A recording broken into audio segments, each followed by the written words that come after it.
What's up, everybody? Welcome back to the PK, the Preacher's Kid podcast, because that PK stands for Preacher's Kid, not Perfect Kid. Could I get an amen from the choir Amen. over there in Wilmington, North Carolina? Oh man, what's up, everyone? It is a great day. John, so excited to be on here doing another Pastor's Kid, Preacher's Kid, Not Perfect Kid podcast. And hey, we got a special guest with us today. We have someone who I've known for about 5 years today.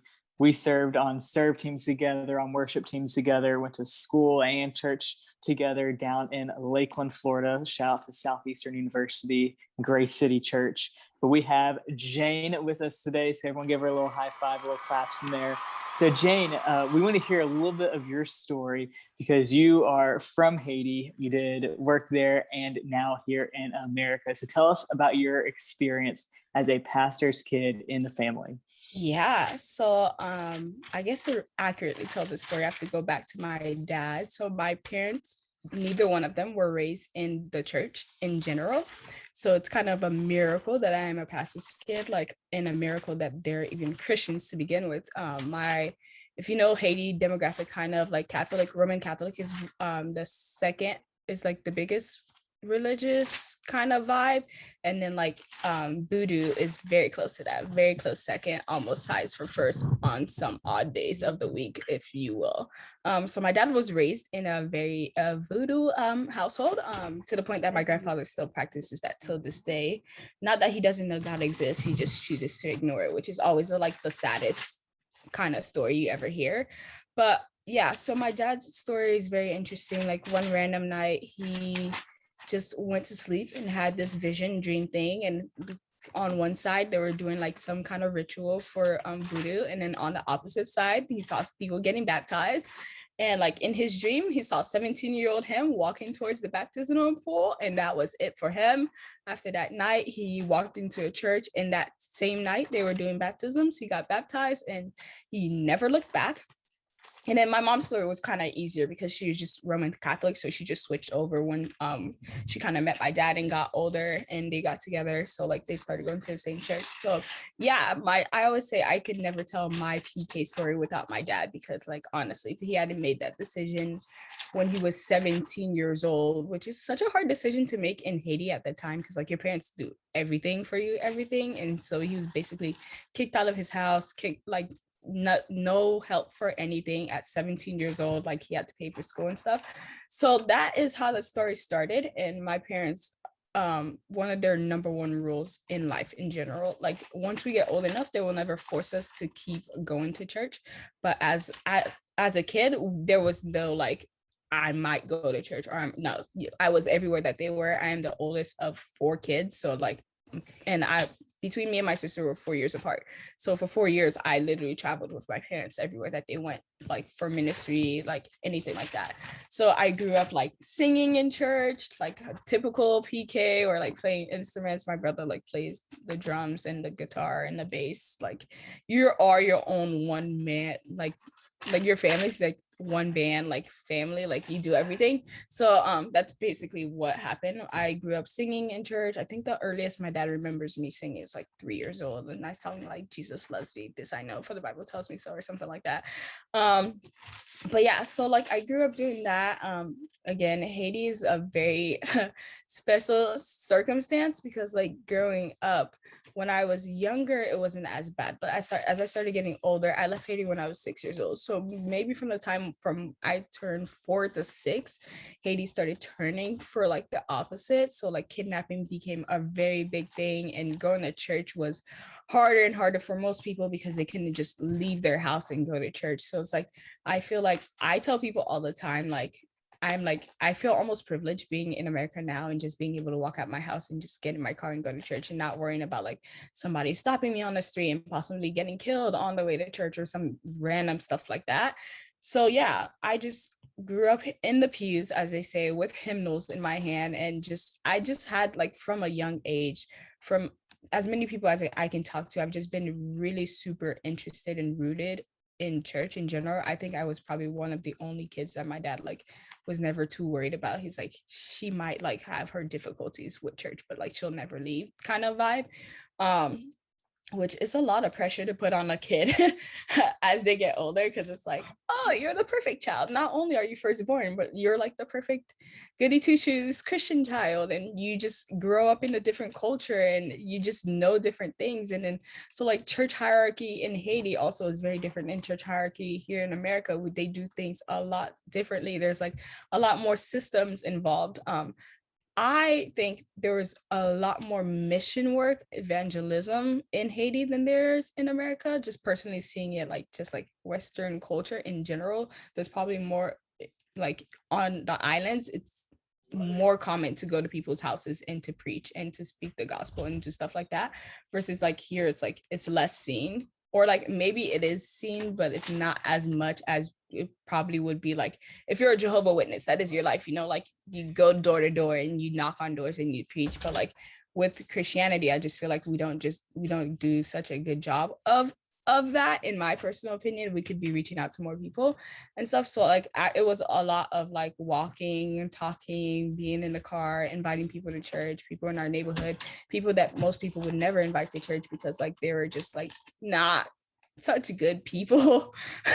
If you would know, but like which one of us are really considered good people, like, and what is your definition of good? Because like it all varies, right? We all do things that like if we all took a moment and like actually sat and reflected, it's like sometimes you're like, I don't know if God would forgive me for that, but like he has forgiveness for everybody, and so like everybody deserves forgiveness. And so that's kind of like the vibe. I moved to America in 2004, so like right at the pinnacle of like everything in Haiti is getting really bad. Like we're doing great, like missions work was doing good, like my dad was thriving, he was like in charge of like the youth and stuff, and he was doing great with that. And just it got really bad in Haiti, and my dad was like, I don't think this is the best environment for you guys to grow up anymore. And so we me and my sister got on a plane. My mom, who was already here in America, she had my brother that previous year in 2003. She came and got us, and for the next 3 years, I would spend 3 years without my dad. Now, mind you, I am a daddy's girl to the T. Like the definition, you guys, of a daddy's girl, like is probably me. I'm very, very attached to my dad. And so I had to spend the next 3 years without him, and doing ministry without my dad felt like there was something always missing, like the key that connected me to everything. And then it's just like my mom has 3 kids here and she's dealing with all of that. And then it's like a new place. You don't speak the language. People are like bullying you in school, but you don't know how to tell your parents about it because it's like they don't speak the language. They don't understand the culture. They don't understand what's going on in school. Like the amount of times my parents were just like, just pray about it and let it go. I'm like, the kid is pulling on my hair in school and writing on the back of my neck. How am I supposed to like just let that go? You know, like the typical Christian answer, just pray about it and let it go. But it's like you're 7. So like the amount of praying about it and letting go that you're doing, yeah, you're not as mature enough to just pray about it and let it go. I was the kid. I was very, very angry when I moved here. I was like, I didn't understand why my life was being uprooted. I was like, I was doing well in church. I liked the church I was at. All my childhood friends were there. We all grew up in church together, all around the same age. And suddenly I'm like flipped to a whole new culture where I have to learn to like communicate with people on a whole different language, but like on a whole different level. Like because in America, a lot of the things is like trending. So it's like social media, it's like clothing, it's like the keeping up with youth these days is almost like ridiculous, because sometimes I'm like, I feel like I'm behind the times. Like they'll say stuff at youth church and I'm like, and can somebody please let me know what that is? Because like the acronym that you guys are saying right now, they change like every day.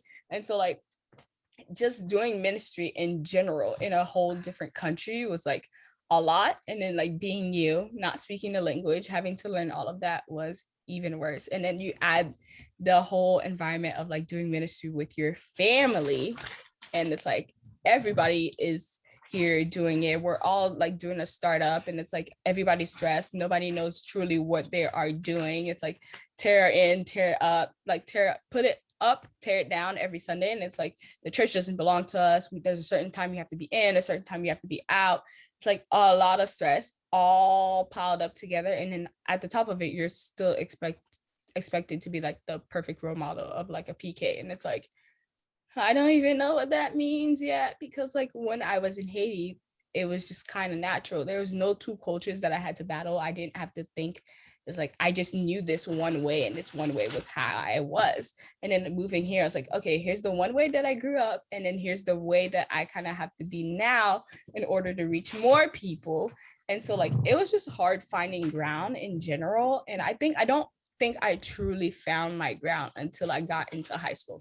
Probably my freshman year of high school, I got introduced to FCA and then First Priority. And then somebody said somewhere that, I think like it was my freshman year, somebody said, I think you're meant to lead a First Priority group. And I was like, no, like I didn't want anything to do with ministry. I was like, I like being the church kid, but like I didn't want to lead anything in ministry. I had seen like what my parents have gone through over the years of just like people just having very different opinions. And it's like, especially with the added on of social media, right? People like are like, I call them like keyboard warriors, because they're so comfortable in just saying stuff about people that they don't know. Like if you've never met this person, how can you say things about them or their church?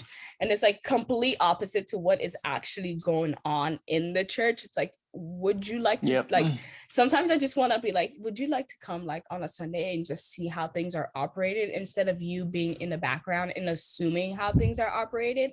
So like it's a lot of that. And then you just have to have grace for those people and understand like they don't actually know. It's like when Jesus is on the cross, it's like, Father, forgive them because they don't know what they're doing. It's like you have to learn that grace, but it's so much easier to talk about than to actually apply in your life. I feel like the gospel sounds like this great thing that's like all sunshine and rainbows, but at the end of the day, it's probably the hardest thing you will like embark on in your entire life, because one, you are trusting your everything about your life to something that you can't see, but you know is there, right? So like sometimes I'm like, I wish I was like in the Old Testament days when Jesus was walking the earth, because it's like he's here with me. I see him doing miracles. It's great, right? But like versus like you hear the story. It's one thing to grow up in church and be a PK and you hear the stories of like what God has done in other people's life.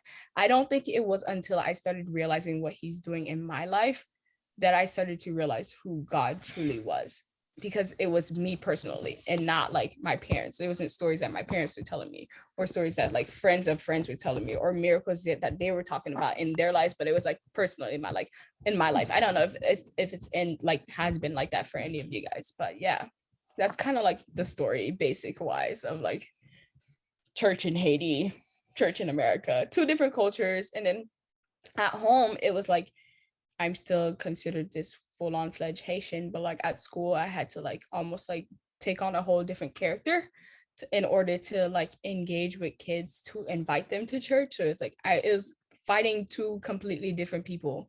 That at home I was like the full-fledged Haitian girl who speaks only Creole.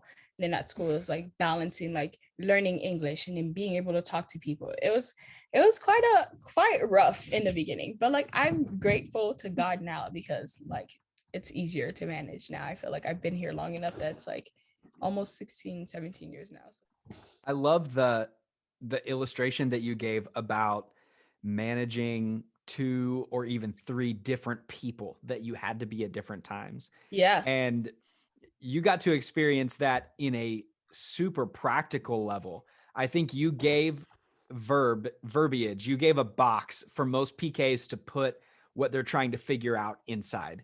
It's like, that's it. I'm being expected to be one person here and one person here and one person here. Mm-hmm. And you even had to cross cultural boundaries. I'm curious, what was it like being a PK in an island church environment versus a PK in a American church environment? Because in my very limited experience, I've been able to preach in churches in different island contexts, and it's a different world with its own flavor of standards and expectations versus what we have here. Yeah. So like, let's start with like the basics. Clothing. Okay. When I first came here and like I went to like my first like non-denominational like American church, I was astounded. When I tell you astounded, I was like, are these people wearing jeans on a Sunday morning with sneakers? Like that was not like, you cannot enter a Haitian church with like jeans. Like that's like unheard of on a Sunday morning. Like it's like you're like dressed to the nines. It's like you're about to give a business presentation and like ties like tied up, like people's hair is neat, like we're wearing dresses all the time. And I resented that because I felt like people were putting me in a box that I didn't want to be, but because of my culture I had to be in. Like I was never the super girly girl growing up, which was probably a lot of people's problems in my church, because in Haiti, like gender norms are very, very like, it's like girls do this, guys do that. There's no in between, right? So like girls are expected to be like the super girly girls who like love Barbies and like love dresses and love playtime. And I was like, I grew up with a bunch of guys. Like my dad is one of 5 boys. Like I had uncles running around, like they did not know how to be a tea drinker, princess party person. Like that wasn't me. So I grew up like with helicopters and cars. Eli, and you like, know about that, right? Being the princess tea party drinker. Oh yeah, I mean that was my entire childhood was that. Yeah. right, because you were Eli. You had. Do you have sister? Are you the only I have a kid? sister. Yeah, No, I have a younger sister. Shout out to the firstborns. Yes, like us. the firstborns. We are the experimental children. I am convinced Yes. because The experiment, but also the standard of yes. like we're the smartest, the best looking, the hopes and Thank dreams you, of the thank family. you, We yes. got we got the double portion. We got that like the Isaac's portion Yes. inheritance of wisdom and Yes. talent. And held to a higher standard. Do And you and guys held ever to feel a like higher your siblings standard. like resent you because of that? Sometimes, like as I was growing up, I felt like my siblings resented me because of that. Because I was the standard, and people would always tell them to like look up to me, like do what your sister's doing. Like, why can't you be more like your sister? I hate that culture in church or in PK world in general. Please do not tell me to be like so-and-so's child. You do not live with so-and-so's child, so you do not know who they are on a daily basis. It's like my parents would compare me to other PKs, and I'm like, dude, if I actually sat down with you and told you, because these people are my friends, they're in my world, I like interact with them every day, you'd probably tell me to run. So like, let's not, like compare across the border. Like, why can't you be like so-and-so's child? They're so perfect. And I'm like, well, if God wanted me to be like so-and-so's child, I'd be so-and-so's child, like, but it's like, it's like that thing, like your parents like hate when you're right. And they're like, you clap back at them and they're like, excuse me, ma'am, what did you say? Like, yes. You're like suddenly like that sound comes in your head. You're like, oh no, like I probably should have kept quiet. That was probably one of my biggest like issues growing up too. Like I didn't let people step on me, even if they were adults. It's like, if you wanted respect, you had to give me respect kind of thing, even from a young age. And like, being from an island, that's not a thing. Like you just give adults respect, whether they respect you or not, whether they're nice to you or not. And my mouth really got me in trouble when I was younger, because I was quick with responses. I was like, you cannot treat me like this. This is not okay. And they'd be like, yes, I can. Right. I'm an adult. I'm older than you. I'm like, I got to the point, I think I remember telling somebody, I was like, you're not my dad, you're not my mom, please stop telling me how to dictate my life. Savage. Right? But when you're a preacher's kid, you have hundreds of moms and dads, right? Because they all think all of them think that they are in charge of you. Like they all think that they go home with you. They all have an opinion about what you do, who you are, what you say. And it's like, there's only so many, again, it's like that multiple personality thing. You end up being so many different things for so many different people, and you forget like who you are in yourself and who God created you to be. It's almost like who God created you to be takes second seat to everything else, that every other expectation that people have of you, which is wild. It's like, people don't understand. You navigate your own faith. You navigate your faith with your parents and just like living life and doing ministry. And then you navigate your faith against the entire church and then eventually the entire world. Because like as a PK, like on some micro level, the world has a spotlight on you. So like if people find out that you're walking around, I'm sure you guys have had lists and you're like, oh yeah, I'm a PK. They're like, they're like automatically in their head, there's a list of like expectations that come up and they're like, oh yeah, they're better to be like this, and this. And if you rub them the wrong way or you say the wrong things, like something that they could have let go because of somebody else who's just normal, they will not let go because you're a PK. It's like that title in front of your name suddenly just like makes your life harder than it's supposed to be. And at the end of the day, it is just a title. It is just something that they call us by to identify us, but it is not our identity, right? So it's like, I don't take my identity in being a PK, or if my parents are in ministry, I take my identity in being who Jesus called me to be. And I think a lot of times, if we just stop as like PKs, I think specifically, if we just stop and why, for the longest time I refused for people to call me PK. I was like, don't call me that. Like Pastor so and so's child. I am Jayne, created and known by God since I was in my my mom's womb. And if my parents never went into ministry, I would still be my person, and God would still have all the callings that He had on my life. And so like I feel like a lot of times we put our identity in so many little boxes and so many little squares that God can't even get into our beings in order to show us who we truly are. So we're just like overfilled with expectations from parents, the world, our friends, siblings, whatever. And then God's like, I just want a little piece of you and a little piece of who you think you are, so I can show you who I actually created you to be, which is hard. Like when there are so many things that you're told you have to be, or you're told that you are the standard for.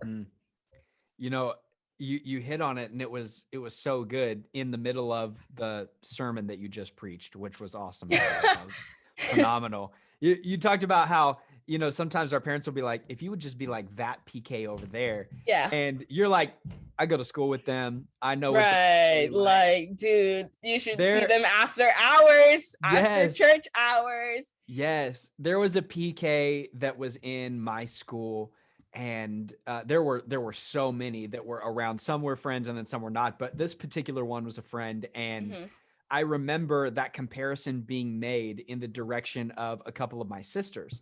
And I was like, okay, my sisters are crazy and need the Lord, you know, but don't we all? But like that PK over there, if you only knew what they were really like behind the scenes. But then again, that's also happening with us, with other kids in the church, which I'm wondering, is that why so many people feel like they're our parents, because they're also telling their kids? Yes, I feel like because they see like what their kids are doing, they assume that we're doing it too. I'm just like, no, actually, no. Like there are some of the things that I've heard kids get away with that I'm like, I would never try. Like the kids who were like sneaking out of their houses, out of like the windows. I was like, first of all, that ain't happening. Right. John, you are the better half of us all, because the fear of that my parents have instilled in me as a young child. I thought about it once and like I almost like passed out from just like overthinking about just like sneaking out my house. Like, and then too, like growing up again, island culture, like our like dads are very super protective of like the girls in general, like almost like to a T. The boys could probably get away with like murder, but not really, but like really. And it'd be like, oh, okay, but like the girls are like super watched, and just that environment and that culture in general, it's just the way that they're raised. They're like super like protective over their girls. And like, yo, I tell you, like up until I was like 18 years old, my dad would like come into my room every night and double check to make sure I was like exactly where I was sitting in my bed, like asleep. Like he would come pull up my like blanket, because I tend to sleep with like my entire face covered. I don't know, maybe I'm a psychopath. I've heard that only psychopaths like sleep with like their entire like body like under a cover, because like how can you breathe? I can breathe, I promise you I can. But like he would come and he'd like pull it back and check, and like he would think that I'm like asleep, but I wouldn't be asleep. I'm like, dude, not again. Like what? Or like if you live in the house like that had the alarm that like literally says front door, back door, like left bedroom window, there was no sneaking out. Okay, like, but I feel like a lot of the reasons why the parents assume that they could parent us is because we were all in the same age group, and they're like, oh, I know what my kid is doing, so pastor's kid must be doing that too. So like, as I parent my child, let me parent somebody else's child.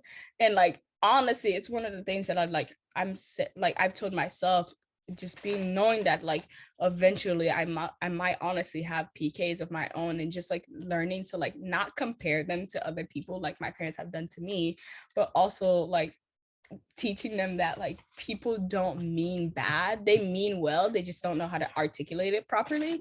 And so like, because they assume we're all the same, or we're all going through the same like struggles in life, then we all must be getting into the same problems, into the same like crowd situations. Like they're the things that some of these parents really tried to tell me. I was a loner kid in high school. I was like, if you believe it or not, I am a very introverted extrovert person. Like I'm comfortable with you guys, so it's like, okay, it's a cool conversation. But like, if you find me, like I was the girl in high school that like people were like doing like get-togethers, and I had my calculus book in the corner, like with my headphones on, like studying for the next day because I had AP Calc, and I was not about that life. But like my parents like forced me to interact with people, right? So I've gotten way better at that. But like, I was complete opposite from what most kids in high school were, like partying, staying up past whatever. But like, I don't think like adults think that like there are variants with children. They all automatically assume if my kid is doing it, their kid must be doing it too.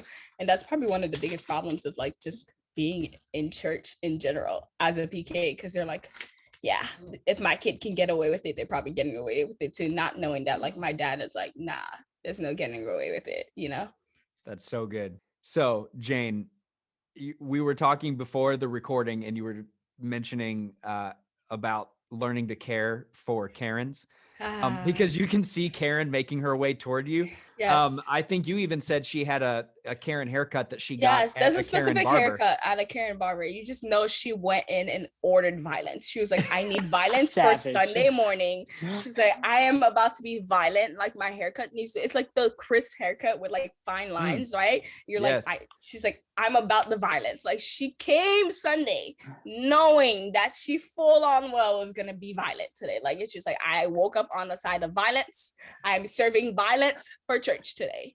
So how do we care for a Karen? What, Oh my gosh. as PKs, help us get our mindset in the right place and our spirit in check for when we see old violent haired Karen waddling toward us in her her church clothes. Amen. Right. It's like the overgrown, like, you know, it's like the big hat in the clunk. You can tell. From a mile away. Yes. Honestly, what I would say, like, first and foremost, I always try to remember, like, God has given me grace and new mercies every day. So I owe it to give grace and new mercies to people every day also, because I didn't deserve anything that happened on the cross. Like, honestly, truly, and really, if we all take a moment and look back on our lives, and just probably even in this second of it's just us talking, like we don't really deserve to even be able to speak God's name, or to be able to do this podcast, or to just be able to just preach the gospel the way that we do. So like, it's like a new mercies, new grace thing every day. And I have to remember, like, at some point or another, we've probably been Karens to other people, right, on a micro level, and we just don't realize it, right? Because it's just somebody who is next level agitation for other people, and we've probably done that to other people unwillingly, willingly, whatever the case may be. And if you ask God for forgiveness, he will forgive you. So it's one of those things where you have to wake up and you have to be like, I know this person meant well, they might have not articulated it properly, and there is always a point that you can take from it, and people will always have their opinions, but you can't let their opinions drive your life. And because you can't let people's opinions drive your life, you can't let their opinions be the reason that you don't forgive people, because I think the gospel is deeply rooted in forgiveness, and forgiveness of ourselves and forgiveness of others. You really can't move on with your life unless you begin to forgive people for things that they've done, because then you harbor this spirit of like unforgiveness, and then like that stays with you while the other person is merely living along after saying whatever they said to you that was like bomb drop and wrecked your life. But like to them, they're like, okay, that's over. But to you, like you're constantly thinking about this over and over and over again. And then it stops you from being the best that you can be for God and reaching out the kingdom. And you see life through this like rose-colored like film of like everybody's out to get me, everybody's opinions out to get me. Where in reality, sometimes you need those opinions in order to fix things. And so like it's just a learning curve, honestly. You just take it day by day and you thank God for them, honestly. You just be like, God, every kid, every person you put on earth is your child. Fix it, Jesus. Like sometimes you just do a Come fix on. it, Jesus, and walk away. Amen. Like sometimes it doesn't even like require a response. You're like, oh, Jesus, fix it and walk Jesus be away. Yes, Jesus, take the wheel. That's awesome. Give us one of the best, most embarrassing moments of PK life. And this is allowed to be a funny story for you, or you can totally throw your dad under the bus if he did something ridiculous too. We have a little bit of both of that. But what's the one that you don't mind throwing out there into history for forever? Oh, I probably don't mind throwing this one out because most of my friends know this one. So being a PK is funny, and I say that because I think you guys will agree, relationships as a PK is next level also, right? Because everybody's trying to marry you off to somebody and everybody cares about your relationship. It's like, please just let me live my life. I'm only 15 years old. Like they're like trying to figure out who you're going to be betrothed to, and you're trying to figure out like algebra 2 honors, honestly. And so funny story, we at our church had this guy who came through, and he was like super into like everybody, you know, that one Christian guy that's like Christian but like not really quotations Christian because they have the Bible verse in their bio but like they're not about it for real. So like this guy comes to our church, and then so me and my cousin and our 2 friends were all hanging out that day, and like we're usually like the youth that like greets people. Again, PK, you're automatically a greeter for the rest of your life. You're automatically a greeter for the rest of your life. And so like I'm greeting this person, and he's sizing me up and down, and I'm like already feeling uncomfortable. And then like his eyes go to each one of us all at once, and we're like, oh, maybe like this is just his personality, but we're all feeling awkward. So we're like, let's just take a step back. I kid you not, within the same week, this guy DM'd each one of us back to back to back on multiple media outlets. Like it was like Facebook, it was Instagram, it was Twitter. I was like, how did you even find my Twitter? My parents don't even know my Twitter exists. What? and so like he like literally, it was just like a bunch of like, I love women of God, and I think you should like bear my kids, and we could be the wow. Like he could be the Rebecca, like the Deborah, the Esther. Like he was just spitting, like he's like, you could be my Ruth and I could be your Boaz. And I was like, no, he didn't. And then and so this is just like, I see this message, right? And then like come to find out, like we're hanging out with my friends and my cousin. We're like, so something weird happened. We all said that at the same time. We're like, so something weird happened. I tell you not, we told this story to each other at the same time. We were like, oh, what happened? And she's like, some guy hit me up on DMs. And I was like, wait, same to me. And then she, like my 2 other friends were like, same to us. And I was like, oh gosh. And then we're like, wait, on the count of 3, we're gonna say who's the name of the person. And they're like, 1, 2, 3, guy's name was said. And we're like, no. And so we pull out our phones, like we're like in shock, and we pull out our phones comparing messages.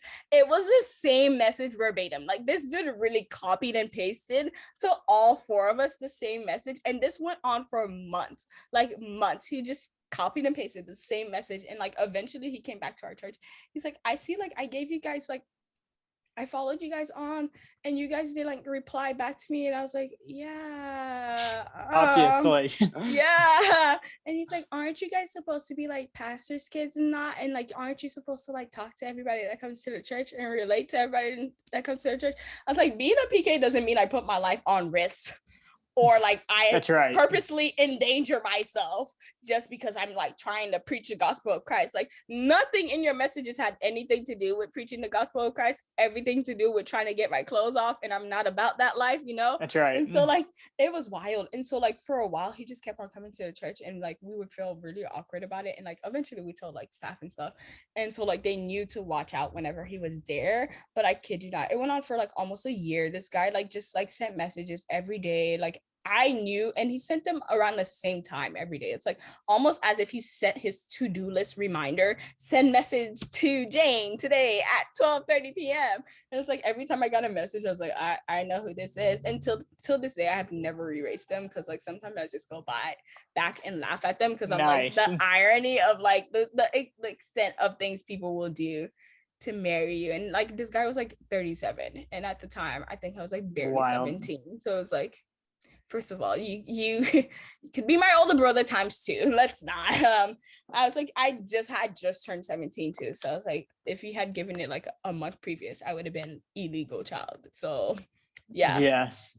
The dating stories are always great. Like they're always the funniest ones, because I'm sure you guys could like tell a history of like people trying to set you guys up. We love hearing funny stories, or awkward or cringy, or any of all of the above stories. We love that. But hey guys, thank you so much for listening in today.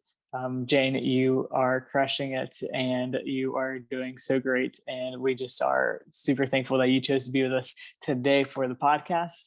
And if you're a pastor's kid out there, we'll have her her social media handles under there, so you can give her a follow.